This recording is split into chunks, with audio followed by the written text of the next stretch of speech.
Good morning and welcome to our live talk program. This is Lloyd Grubb here, your host on Revive Reform Radio, doing our live talk program covering natural health on this year Wednesday morning, rise and shine and give God the glory. And this morning here we're looking at the topic colorectal cancer, its risk or causes and routine to follow. So colorectal cancer is cause and causes, I should say, are cause and the routine to follow. So welcome again. Hopefully the blessed night rest and you're ready to take on the challenges of today. And even if your challenge is something to do with your colon, well, we're gonna have some things to share with you here to help you along the way.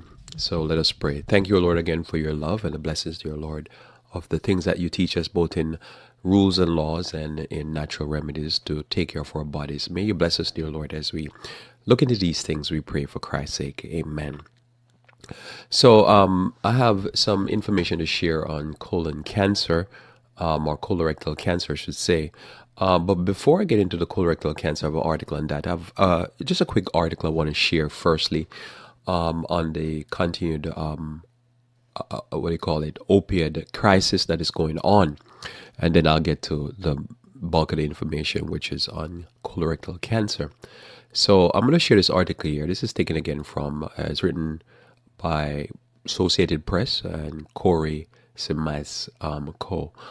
And it's entitled First It Sold OxyContin, Then Pharma Companies Saw Market for Anti-Addiction Drug, Suit Says. So this is taken from, I guess, Associated Press Boston. It says Purdue Pharma, one of the pharmaceutical companies accused of fueling the deadly opioid crisis, considered selling an anti-addiction drug to an attractive market of people struggling with addiction, according to a newly unveiled court document. Potentially damning detail was contained in a version of the lawsuit filed against the maker of OxyContin and members of the family that own it by the Massachusetts Attorney General Office that Purdue Pharma had fought to keep under wraps. But on Thursday, Connecticut-based Purdue Pharma lost a legal battle to keep some parts of the lawsuit, which was filed last year, confidential. Purdue is accused of trying to profit off a crisis that it helped spark by having its sales force tell doctors that the prescription painkiller OxyContin had a low addiction risk. The newly released public allegation revealed the company considered investing in Suboxone, a drug used to treat addiction. The suit from Massachusetts is one of more than 1,000 by state and local governments pending against Purdue. A federal judge in Cleveland overseeing lawsuits filed in federal court is pushing for a settlement aimed at stemming the crisis. Most of the lawsuits name multiple defendants in addition to Purdue, including other drug manufacturers, distributors, or pharmacies. The Massachusetts case focused solely on Purdue and the family that runs it, the Shacklers. It also is the first to make public many of the specific claims alleging that Purdue sought to profit from a crisis that had exploded since OxyContin came on the market more than 20 years ago. Health officials say nearly 48,000 overdose deaths in the U.S. in 2017 involved some type of opiate, including illicit drugs. Purdue said the lawsuit is taking pieces of the company's documents out of context. Quote, Massachusetts seek to publicly vilify Purdue, its executive, employees, directors, while unfairly undermining the important work we have taken to address the opioid addiction crisis. Julia Sorensen, a former federal prosecutor in Chicago, who is now a professor at Northwestern University, Pritzker School of Law, said it's great this complaint is no longer under wraps, but she's not sure the revelation that Purdue considered selling Suboxone is a smoking gun. Quote, what would really be a smoking gun is if there was evidence of a link between the two products. If this was a calculated move to capitalize on a crisis they helped created, it's not exactly seen a direct I'm not exactly seeing a direct connection between the products they have created and the products they were considering acquiring. In the lawsuit, the company in 2014 and 15 considered selling Suboxone. Quote, it is an attractive market, an internal memo read, according to the suit. Let's large unmet need for vulnerable, underserved, and stigmatized patients population suffering from substance abuse, dependency, and addiction. That's the end of that second half of the quote. Purdue said in the statement that it was doing due diligence on buying rights to anti-addiction drug, which was already on the market. Purdue never went into the Suboxone business. Years later, it was still looking for ways to profit from the crisis, according to the filing. In 2017, it considered selling naloxone, a drug that reverses overdose. Other claims revealed Thursday from company document assert that members of the Shackler family paid themselves more than $4 billion from 2007 through last year, and that they work with McKinsey, a drug distribution company, to find ways to increase sales of opioid as authority cracked down on pharmacies that made illegitimate sales. So that was an interesting piece. The two issues here is that the Attorney General is saying that they were trying to profit from the epidemic that's ongoing right now by trying to buy into get rights to either resell or sell naloxone and Suboxone. And then the other thing is the lady was saying was that it's not necessarily a smoking gun. They just want to, there's not a direct link. It is just a desire to. A desire is not basically carrying out a crime. It might be the desire to want to do it, but not doing it. Now, when I look at this, is interesting for me, for one thing, because it speaks more of human nature. Human nature in the sense that there's this issue always of self-control. That a person have an opportunity, they take the opportunity. If they see an opportunity in front of them, they'll take it. Now, the thing with this entity here is that, to me, the bigger issue that I'm looking forward to hearing more what happened is this fact that they had sell the drug, OxyContin, as a drug that has a low addictive risk.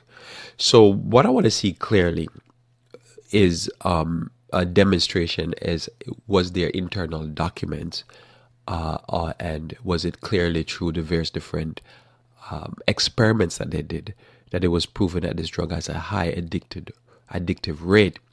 And what happened in the first few years of selling a drug, because it should only take about a year, even if they approve it and you did spin that, oh yeah, it's a very low addictive rate. What happened in the first year or two? Because since this drug has been on the market for 2 decades, I think plus, what happened in the first 2 years or 3 years when the data from the public use comes in, and it clearly shows that this drug is highly addictive? What happened when members of the family or members of the company took the drug and became highly addicted? What was done at that point? Because I could see somebody say, well, they hid the information or they didn't know, which is, I highly doubt that. But that would be the smoking gun, just declared evidence. And probably this already came out, I just didn't see this. Is there clear evidence what happened when that information started pouring in? First year, second year, third year, drug is on the market, and information poured in that this drug, which it's ridiculous to say that this drug is a low addictive. Anything in this opioid from the line of poppy or heroin or anything like that. It's highly addictive. So I don't know how they sold it that way and how there's not internal memo and documentation and evidence from various different research as they were ready to put the drug on the market to prove that this drug here was highly addictive and it was nothing like what we've seen before. So that would be my issue. My issue is the naloxone, suboxone investment would be a smoking gun if they made investment or if there's a proof that probably they have stock shares in those companies. But I would still be curious as to what's the internal document on that, because I cannot believe that after the first, say if you lie to yourself just to get the drug on the market because you have invested $100 million or something or more into the drug to get it to the place where you can get it approved and all that. I know you have it approved and you put it out there, and after the first 3 years, even 3 to 5 years, you're getting back research that, wow, this thing here is a banger, this thing is going to mess people up. What do you do at that point? And as the one smoking gun that they say in the article here, real quickly, is that when the drug hit the market, when it became very clear to the general public and to medical professionals that this thing here was causing a crisis in the country, that they were still trying to find ways through the company called McKinsey to distribute the drug, a distribution company to distribute the drug more. So while people were dropping dead in the streets, that to me is the type of smoking gun that is scary. People are dying. There's a crisis. The media is saying there's a crisis. Everybody's saying a crisis. And the family is still saying, move more of the drugs. That to me is it. So looking for more revelation on this as the documents are revealed from the lawsuit. But that is fascinating that while the crisis was in full steam, they were trying to find more ways to move the product instead of saying, well, we're already billionaires. Probably we should pull back a little bit here because there's a problem. We shouldn't keep pushing this thing because this thing is dangerous. And as I say, anybody can make an honest mistake and anybody can be blinded to a certain point with want to invest in certain things. People do it all the time. People put their retirement money or investment dollars on cigarette and guns and all that. But when you realize the industry is killing so many people, do you not say, well, probably I should pull my investment? So that to me is that last part there is a bigger smoking gun than the first part, but it is still indicative of the mindset that they wanted to, now that there's a crisis and they can't make as much money selling the OxyContin because there were going to be federal lawsuits and new regulations. They wanted to see, well, we probably can corner the market by buying the drugs that are associated with the solutions, and we can make money there. So that's the mindset that you're thinking these are not people who are broke. They're acting as if they're broke and they're starving and they need to figure out some ways to make some money. These are people who are, as I say, filter rich. And it always brings to mind the text where Christ says it's harder for a camel to go to the eye of a needle than for a rich man to enter the kingdom of God. It's greed is blinding, covetousness is blinding, and hate is blinding. There are certain things that just blind a person to how ridiculous they are. So more, I guess, will come out in that as those lawsuits, 1,000 lawsuits has been filed. As those lawsuits go forward, we'll be able to see more of the internal mechanism and mindset to a certain degree, I guess, of those people who are pushing these drugs and made a lot of money off it. So to my main topic now, which is colorectal cancer, cause and routine to follow. So I'm going to read this article first before I go into the solutions. What are the causes or the risk factors that are associated with colorectal cancer? This article talks about one of the risk factor. It doesn't give such a clear insight, so I'm going to read some of the clearer insights over the years that has been pooled and collected that are associated with rectal cancer, colon cancer, that type of cancer. So sedentary lifestyle could increase risk of colorectal cancer in young women. And this is taken from NBC News, written by Smart Charles, MD. It says, for the first time, a scientific study has identified sedentary behavior as a potential risk factor to explain the sharp rise in colorectal cancer among those under 50. The study, which looked at TV viewing as well as other sedentary behavior in nearly 90,000 American women, found that more than 1 hour of daily TV viewing was associated with a 12% increase in risk of colorectal cancer. Among those watching more than 2 hours per day, there was a striking 70% increased risk. The result of the study was published in January 25th in JNCI Cancer Spectrum.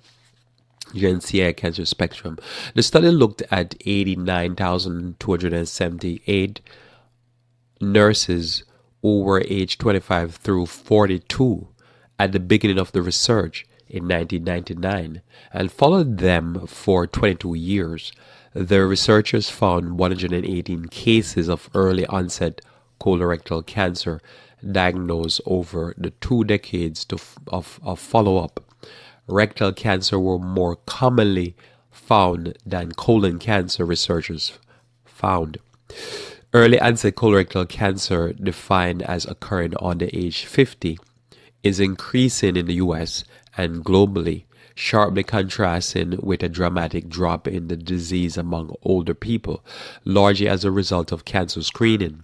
To make matters worse, the early onset version is typically more aggressive and found at more advanced stages than the version found in older patients due to difference in the molecular makeup of the disease. Quote, sedentary lifestyle is one of the risk factors that is often overlooked. Ying Cho, lead author of the study, and he works at the Washington University School of Medicine in St. Louis. This study may help identify those at risk and who might benefit more from early screening. The correlation between watching TV and higher risk of cancer held true regardless of how much the woman exercised or what their body mass index measurements were. We observed no clear increase in risk for other forms of sitting at home, such as mealtime or spent at the desk. So I'll just pause here a little bit as they quoted Cho here. So just because I'm reading fast, I'm just thinking your brain could miss what he said here. So Moses, if you're thinking about sitting and they say, well, he's saying that according to if the person works at the desk or the person sits regularly for meals. So, so every meal you eat, you sit and eat. You don't eat while walking. Most people don't do that. There's no associated risk. The risk is somehow has to do with watching TV, right? So, sitting and watching TV, he's saying, is the main risk factor there, which just process that after I finish the program. Don't process that now. I have to process that. Since I've read the article, I'm still processing. I have some thoughts I'm going to share in a second. The colorectal cancer finding comes on top of other research showing that obesity-related cancer also rising among people under 50. The study was limited because it looks only at women. Also, the study authors said sedentary behavior such as watching TV was more commonly seen in the early onset colorectal cancer cases, but outside expert cautioned that this was improbable. This is now a quotation from Dr. Rajiv Keshwani, gastroenterologist and medical director of the another medicine digestive health center. Now he says here they found an association, but the chance that watching TV is causing cancer is not likely. People who are more sedentary likely have other risk factors that weren't accounted for. This is a reminder to be more active throughout the day. for healthcare providers, it really crystallized how we should advise people on exercise. End of quote from that doctor there. For years, evidence has been building that combination of sitting for too long and a westernized diet can cause heart disease, diabetes, even people who exercise. The trouble is that it's hard to measure just how inactive people are, and there's not enough evidence yet to show just how much or how often you have to exercise to counteract the effect of sitting. The realistic message is that we should strive to structure our daily routine to be more active. There isn't a magic number as to how many hours we should be sitting or exercising, but we should strive to lead a more active and healthy lifestyle because obesity has been linked to a number of cancers such as colon cancer as well as a number of other diseases including diabetes, and this is from Dr. Carlos Contreras, and he does surgical oncologist at a university in Alabama. Some of the youngest women in the study were also postmenopausal, which may have also contributed to their risk. There's a hypothesis out there that shows that estrogen levels are protective against colon cancer. But as women age, estrogen decreases, so the risk of colon cancer may increase also over time. Colorectal cancer is the third most commonly diagnosed cancer in America and second leading cause of cancer-related deaths in the United States, according to the American Cancer Society. Colon cancer will be diagnosed in more than 100,000 people this year, and rectal cancer in 45,000. Screening tests can help prevent colorectal cancer, but many people have not been screened. In addition to sedentary lifestyle, genetics, a family history of colon cancer, a diet low in fiber or heavy in red meat, and heavy smoking or alcohol use can increase risk.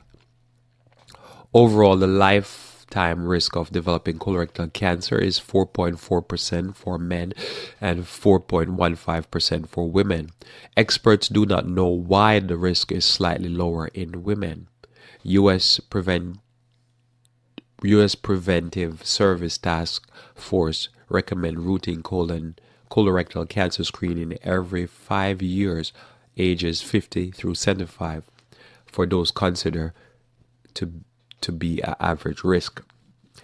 Immediate medical attention should be sought if blood in the stool, unexplained weight loss, and fatigue or bleeding from the rectum is experienced. End the article. All right, so those are the risks. So I'm looking at colorectal cancer risk and routine to follow. So most naturally, if you've listening to me, most of the folk listen to me here are adults, would be in this age group or older, probably mostly in this age group, under 50, and some over 50. So here, I'm going to share some, I would say, valuable information, but information that is important to consider when we talk about colorectal cancer. As I say, I'll say one or two things on the article before I jump in. Probably I should. Anyhow, so I'll say this. I think as the article stated, this is just another risk factor, but it's probably not a risk factor, but it's like a profile. You know, when you're doing an investigation, from what I've gathered from watching news report or trying to understand life myself, you normally take a profile. You know, normally if it's a crime, you're trying to think who would do this crime. And the moment you ask yourself that question, you start to eliminate a lot of people and start to narrow the pool, because just that question alone is what I say, a loaded gun. Who'll do a crime like this? And you start categorizing. And sometimes you could be off, but sometimes you're not too far off. Most of the time you're not too far off. So this is where this type of investigation goes. So this is just one more evidence of a profile. And when you sort of get a profile, and as they say, in this profile we quickly hear, they say that some of the things that normally associated with it is sedentary lifestyle. So one of the things that people do in a sedentary lifestyle is sit and watch television. And if somebody say they watch television for an hour a day or 2 hours a day, they probably be modest. They don't want to sound too bad. And then they say family history. So that's another profile. Family history could be just straight genetics, or it could be not a family history that is genetic, but family history that is lifestyle. We tend to follow our parents in the lifestyle that they partake of. Or also diet low in fiber. That's another profile. But also it could be a diet high in fiber, but also high in red meat. So a person could be eating their burger on a whole wheat bun. So again, a person could be eating out of red meat, but they take some type of fiber like psyllium husk, and they use that to kind of offset the heavy red meat eaten. But remember, meat contain your cancer. So that's a profile again. So the more you get this understanding, the more they do these research and you come up with these conclusions, what you do, you develop enough profile. And if a person, again, a heavy smoker or use alcohol, all these things increase the risk. So you develop a profile, and in that profile, the more of these things a person can check off. Like when you go to the doctor to say, do you do this, do you do that, do you do that? It's just a profile.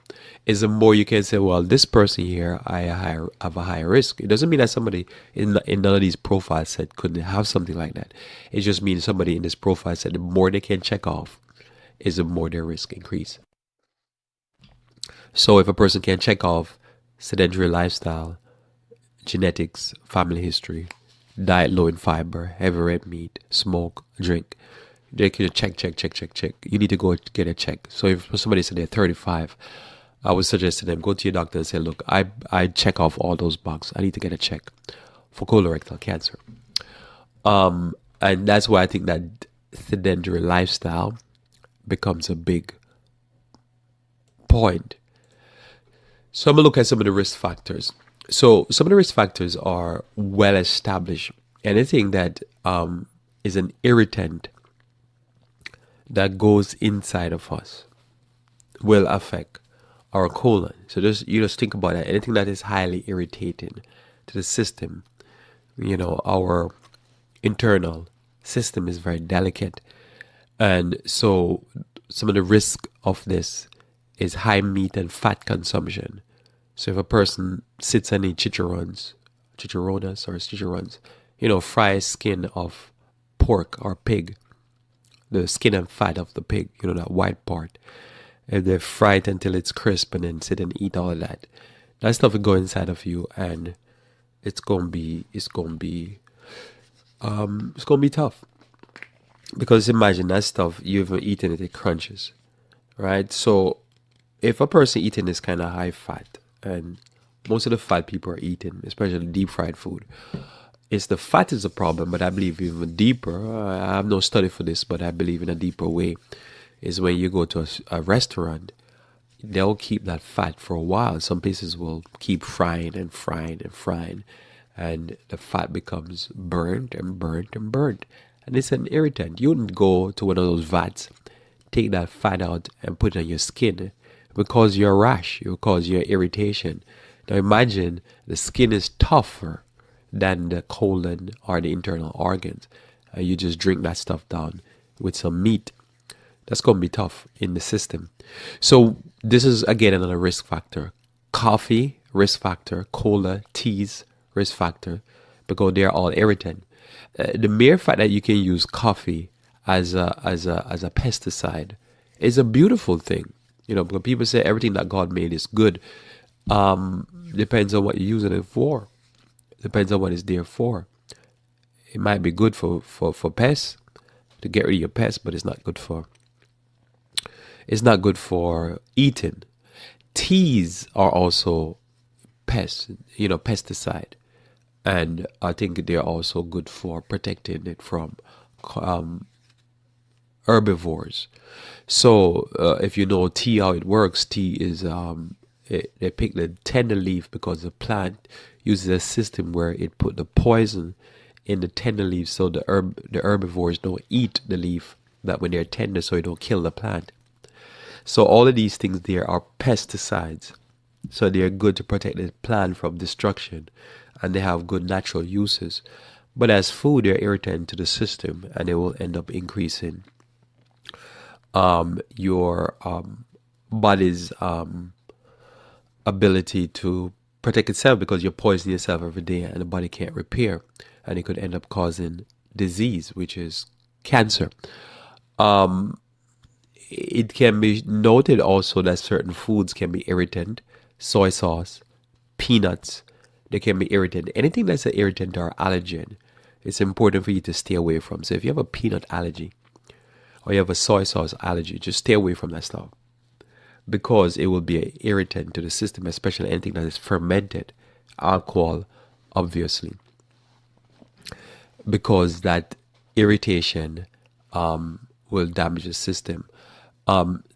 Being nutrient deficient can cause this type of disease, or is a risk factor. It's better I use the word risk factor, not cause.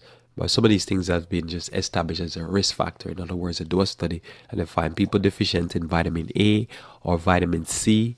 A lot of diseases are caused by vitamin C deficiency. It's a risk factor. Vitamin E, iodine are all risk factors. It increases your chance. So that means a denatured diet, no proper nutrients coming in from a diet, will increase.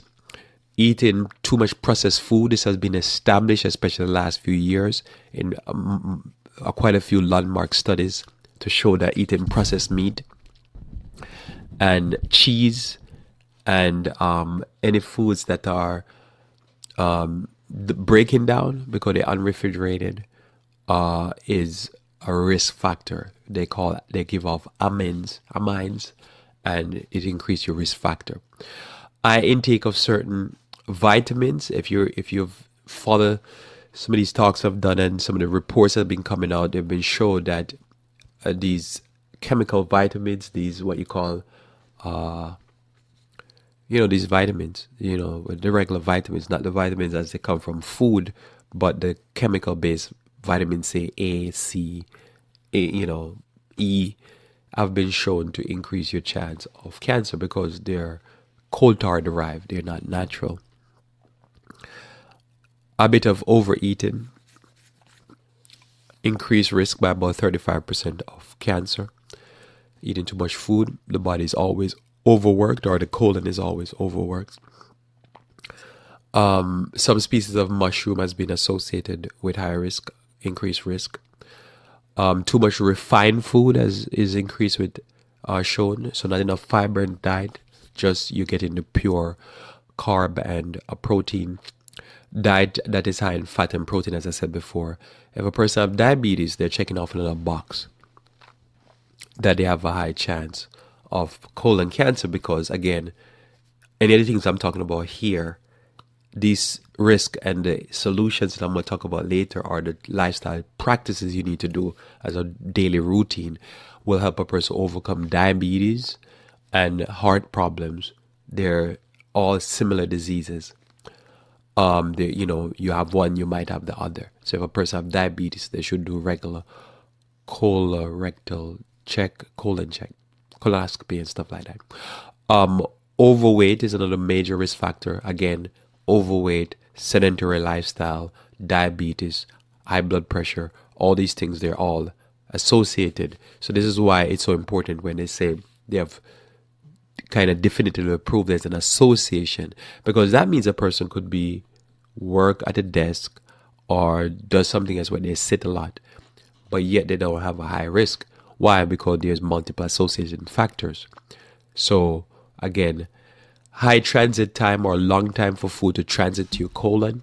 So the best way to always check this is to get either some activated charcoal powder, and take like a teaspoon or 2 teaspoons of activated charcoal powder in like 8-ounce glass of water, and see how long it takes for your stool to come out black. Or eat like a half a cup or so of corn, the corn, what you call them? It's not grain, but whatever it is. And you eat corn, not the not the old cob, but just the corn. And you heat them as whole as possible, and see how long it takes for them to show back up in your stool. And then you time that, and you see from the time to you release it, and you find out what's your transit time. Your transit time should be, I think, about 24 hours, if my memory serves me right. So if you take your 48 hours, 3 days, you need to be on some fiber supplement immediately. And what you need to do is start eating more whole grains.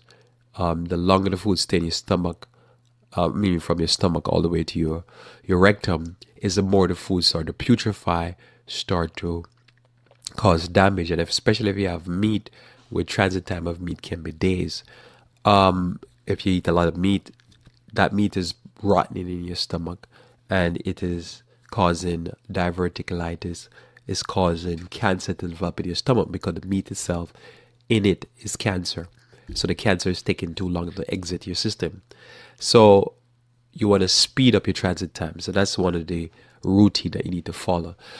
Estrogens can be a problem. So how this works, you'll find that the isoflavones in, say, soybean is anti-cancer.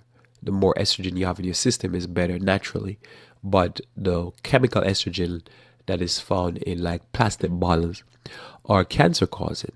So this is a very strange development. So this is important to understand. So a lot of time a person who is having problems with hormonal problem, whether it be premenopausal or after menopause, they find that taking supplements with isoflavones will help them out.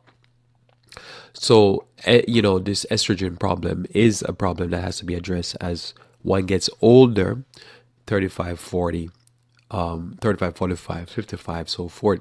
One has to be able to start addressing this through various different things to build up the hormones in the system.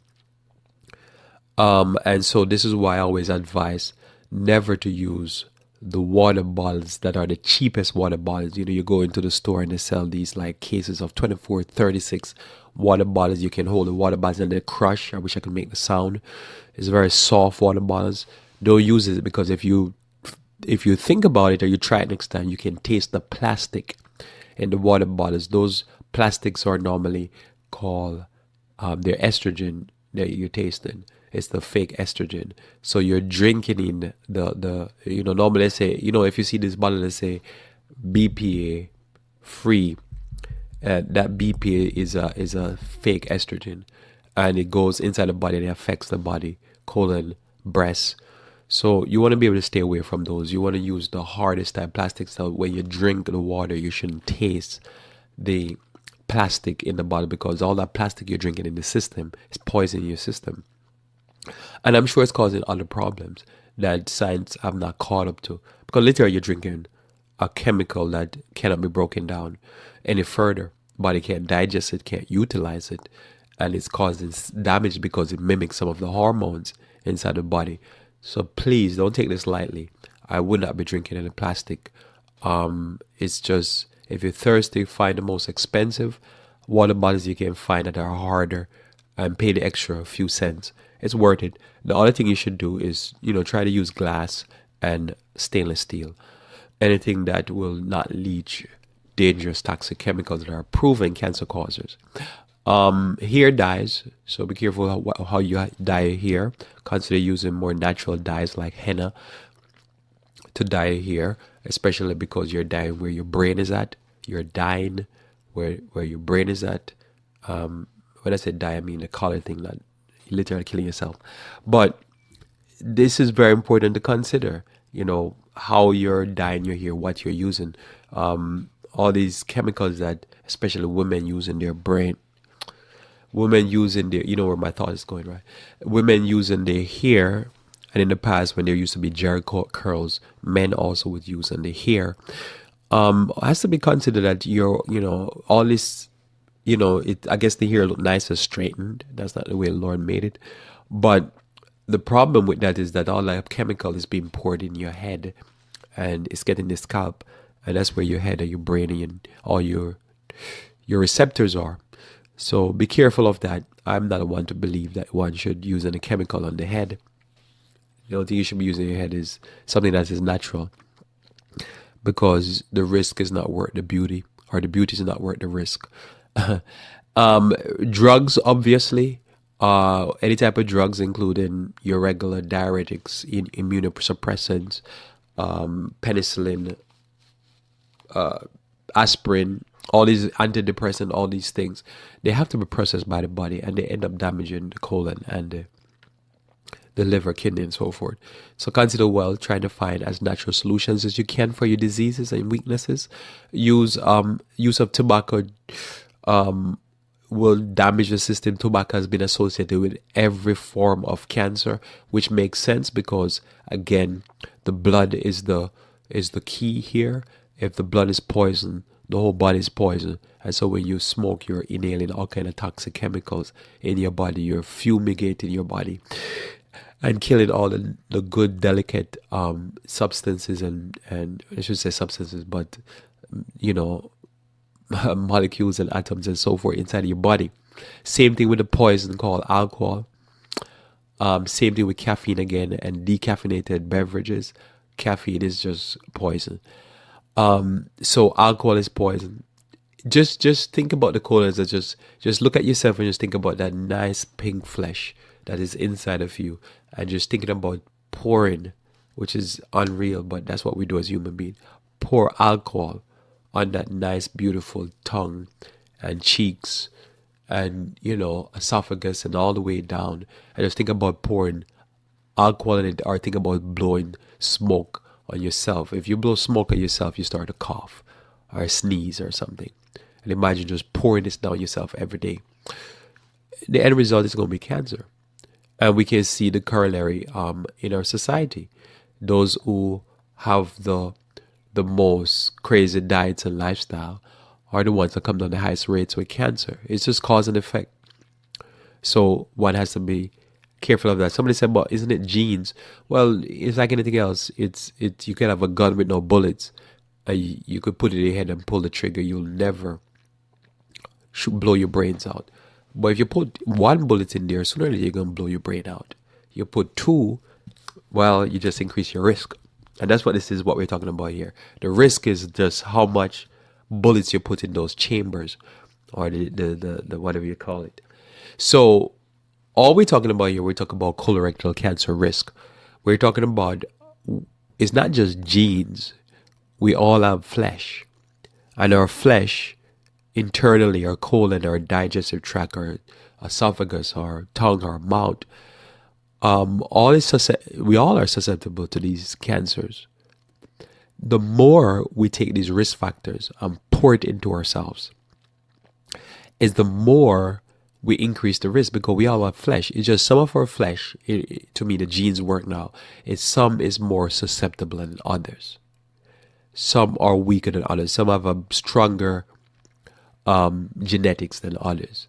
But I guarantee, no matter how strong a person's genetic is, if they keep pouring toxic chemical on themselves, you will end up with a cancer. That's a simple what it is. If you keep pouring dead, decay, rotten carcasses in your stomach, you will end up with stomach cancer. It's just a matter of how quick. Some people get it at a young age. Some people get it in their middle age. Some people get it near when they're about to peg out at the 75, 80. But it's gonna get you sooner or later. Better avoid it. A few more before I go to some of the routine to follow. So excessive exposure to chemical. Most of this is just self-explanatory. Industrial fumes, hydrocarbons, cleaning solvent, vinyl chloride. You just think about it. It's just poison. The more poison you put in your life, is the more you reduce your quality of life and your length of life. Stress, risk factor. Exposure to radiation. This is why it's important. In the past, I used to carry my phone on me. I used to always have my phone on my person physically, and over the years, the more I look at that's a radiation cause I don't carry my phone with me anymore. It was very comfortable to have it hooked to my belt. And then I like nope. So I don't have a host anymore. I just hold the phone in my hand. Have it in a case, and I always put it away from me. Like even though I'm talking, I can see my phone, but I keep it away from me. Is it because it's a proven radiation? Don't wait for the cancers to start coming out. People having cancers near their ears and stuff like that. Find other ways. Use Bluetooth, use wire, use something else, but don't keep the phone on you. I really believe this is just exposure. Anything that is a poison, you want to reduce as much as possible. Here's an interesting one: long-term contact with sick pets.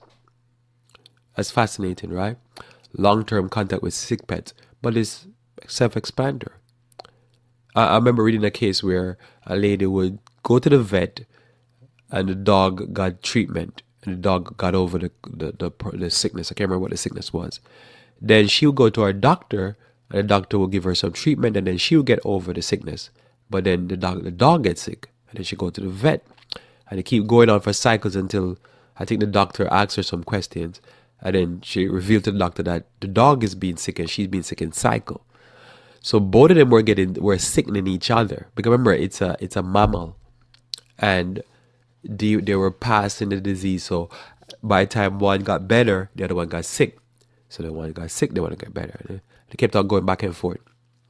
Now imagine if this continued, keep this up. Like I said, keep it up, keep it up. And imagine if she kept it up for a while, and nobody didn't pick up that something was wrong. She's just constantly being sick.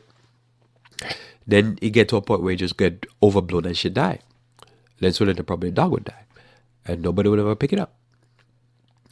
It's exposure. You expose anything you're exposed. This way, if you read the Bible is very clear about exposure to the dead body, any dead body or any dead carcass.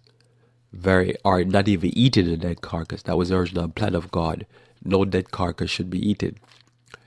Because when a person died, the disease goes more virulent. This is why you can see with Ebola, when they would be burying the dead, they will catch the disease. When they deal with the sick, they will catch the disease because the person has a disease that is easily contracted. So it's important to consider that. So when you're dealing with somebody that's sick, important to consider that. When you deal with sick animals, important to consider that. Anything that weakens the system and make you more susceptible to infection, important to consider. So if you have somebody in your family and they come down sick, since we're still in the flu season, but it has not been bad because it hasn't been too cold except for a few days. But if you have a person in your family that gets sick, that's the immediate time for you to start taking some colon tonic. I always say to you, when it comes down to colds, the first thing you do is clear out the colon. Now, often people say, why would that be the first thing you do? Why is that? I shouldn't take some echinacea or golden seal. Should I drink water? Should I do this? You can do whatever, but I'm going to tell you, the first thing to do is go for the colon. Somehow, the colon is key when you start getting sick. The colon has to be the healthiest. So you clear the colon, you start getting extra sleep, extra water, extra vitamin C naturally. You start doing everything as if you're sick with a flu. And you'll find probably 7, 8 times out of 10, you will not get sick. And it could be 100%. Depends on how proactive and fast you move. You see somebody getting sick in your house, you probably got it already. But if you didn't, and they're going to pass it on to you by fumigating the air with their diseases, what you do is you just go ahead and you just start running your air purifier. You start drinking water, taking colon, anything for the colon, psyllium, senna, charcoal, bentonite. Just start flushing, flaxseed meal, all that stuff. And you get your colon evacuated. And then you drink more water, take some herbs for the immune system. And you start doing that. What you're doing, you're building the system up and you're feeding out the colon, so to speak, or the intestine, colon, all that. And you're boosting yourself. And what you'll find is that you can treat the sick, but don't get sick. But you have to go over the top. Because now in the air is all that stuff the person is fumigating everybody with. And you can see it all the time. One person in that family gets sick, the next person gets sick, the next person gets sick. Why? Because, when we're sick, we tend to be more susceptible, or we're susceptible to people who are sick. So long-term contact with sick pets, I would show that long-term contact with sick people. Chronic irritation. Again, if I got a call last week and a person wanted to do a detox program, and the reason why, because the person works with a lot of toxic chemicals, both for the job and for the type of job they're doing. They deal with molds and stuff like that.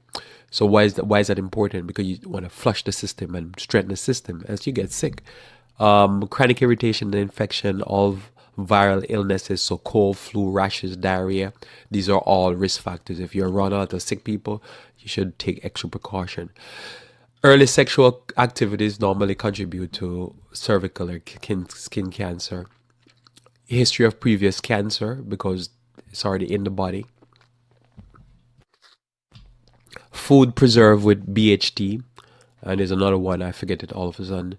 A deficiency in certain fats, good fats, and if you have childhood leukemia, you have a risk factor, and I'll go straight to some of the things you need to do. So quickly again, before I go to a few factors in the last. So again, for colon cancer, again, just to summarize, colon cancer is increased. Cancer in general increased by everything I just read earlier. Specifically now, colon cancer, anything to go in your mouth and come out your rectum. If it's high meat diet, high fat diet, low fiber, long transit time, too many spicy foods, and food that can be burning you. If you're eating the food and you already set your mouth on fire, it's probably going to set your rectum and colon on fire. It's going to burn all the way through. Avoid this. If you already have colon cancer or deal with colon cancer, one of your routine would be to eat as non-spicy as not non-herb wise or seasoning or spice, but specifically the spices that are very irritating and burning. You just can't take that stuff. It's just, that's what it is. No alcohol, no beer. Beer is associated with rectal cancer. Again, nothing that burns and destroys the system. And if you do this, you'll be fine. So it's important when dealing with disease to always consider that you first establish the cause. Because of all the research has been done over the last 100 and something years, the cause is easy when you know what the disease is. So it's easy for you to go to your doctor. The doctor say, hey, look, man, I did a scan or I did a check and you're developing colon cancer. So there's not much more need to be said after that. Much is going to be said, but there's not much more. Probably the doctor want to go in and do some cuts and stuff. But for your routine, your daily routine, what you do for yourself, it's important to consider that what you do for yourself now is that you must remove the causes, the known causes. And as I say, all I went through there and much more is so many studies have come out to show these cancers have a cause. Remove the cause. And that's the first step you want to do. You remove all those causes I talk about. And you now start to treat now and change your digestion. And you first want to go on a plant-based diet as your first step. 100% plant-based. Because you want to remove the number one source, which is meat, including liquid meat. So you want to include meat itself, animal products. You want to include egg. You want to include milk, which is liquid meat. And so meat out of the diet. By reducing meat, you're going to reduce the amount of fat, which is another source again. You're not going to automatically per se reduce all the fat, but you're going to reduce a big amount of fat. Also, you're going to reduce that fat that is rotting because it's on a dead carcass. It doesn't mean you fix the fiber problem. That's another thing you're going to do. But at least you reduce one of the things that is hard to go through the system. And one of the things you want to do, you want to reduce meat, but you want to have beans at least 5 times a week, especially if you have colon cancer, because it will give you fiber, it will give you protein, and it will increase your transit time. So, everything in life is always a substitute. You want to remove alcohol beverages. You want to start making yourself some beverages that are from probably concentrate, the least, more so 100% natural fresh squeezed juice as much as you possibly can. Juice them yourself, buy it juiced, whatever you want to find it. Because you probably have a drinking habit, so you want to be able to have substitute. Make a cocktail, just no alcohol, in other words. Most naturally, again, so you want to do this, you want to remove and then you want to add. So we add some things there. I'm going to add a few more here. Most naturally, exercise, because you want to get out of a sedentary lifestyle. Some more routine.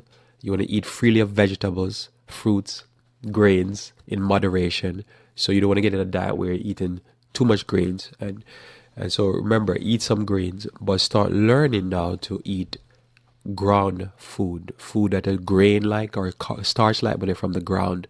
So your yams, your squashes, your potatoes, which is like yams, and then things like your cassava. Start to eat more of those things. When I say potato, I mean fried. I don't mean French fries. I mean potato, baked, cooked, whatever. Yams, same thing. And you want to switch out that so that you don't go too much grains. You're cutting back on the grains. One of the grains you want to cut back on, big time, if not eliminate, is wheat. Cut it all together, or eliminate it, or break it down, or use spelt instead, a more moderate wheat. A few more here. Nuts and seeds sparingly. You don't want to use too much nuts and seeds. Again, you're going to a point where you're making the body or the digestive tract have a break and have the easiest time. And then you want to do some green powder, something like barley grass, that type of thing, in decent amount every day. You want to use no white sugar. So options would be dates, honey, molasses, barley malt, maple syrup, turbinade syrup, and that's probably in sequence. So you remove all white sugar. That is white sugar is just one sugar basically for the most part. Is the sugar cane. You want to use it as brown as possible, or you want to start finding other type of sweeteners, because different sweeteners work well. If you're using barley malt, anything malty, like if you're doing something like where you're making like a hot chocolate type drink using carob, use something like a barley malt to sweeten it, give it a malty flavor. You could just find other type of sweeteners to work for whatever you're doing. Reduce the amount of dry fruits. Anything too dry, not good for the system. You want to be as delicate on your system as possible. Skip a meal. So remove a meal, especially the last meal of the day, and eat all your food the first and second meal. And if you're going to have something in the evening, probably have a fruit or a smoothie or a shake or something like that. Not shake. You want to do this, and then also you want to do some intermittent fasting, probably 1 or 2 or 3 meals every week. You skip. That's not counting the even meal. You already cut that out. And then every now and then you're going to miss a meal. You skip a meal altogether. Or do once a week, probably in the daytime, skip a meal. So, so you wake up in the morning and you probably skip a breakfast, or probably you did breakfast and then skip lunch. Then probably eat fruits for the rest of the day, juices, that type of thing. So you don't necessarily have to skip calorie intake, so to speak. You just limit what type of calories. So no fiber, no nothing like that. Just when I say no fiber, no, just like fruits, a salad, something like that. So you could go 1 meal in the morning, salad for lunch, fruits for dinner, something like that. What that will do is just give a break to your colon and your digestive tract, and it make it start healing, and whatever nutrients you're taking in, make it start heal. Wow, time run. So I'll just real quickly here eliminate anything that is like monosodium glutamate, vinegar, baking soda, baking powder, any type of cinnamon, nutmeg, cloves, anything that's highly spicy. You want to give a break from your system.